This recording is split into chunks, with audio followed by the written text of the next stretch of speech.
So let us pray for all mothers through the intercession of Saint Monica. Na maayos nila. Ang hirap ngayon magpalaki ng mga bata. Hindi kagaya noong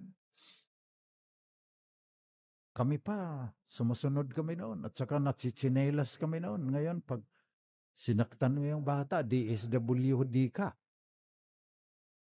Pati mga teachers, hindi na nakakapagpagalit sa mga bata dahil nagsusumbong ka agad. Ganon ang buhay natin ngayon.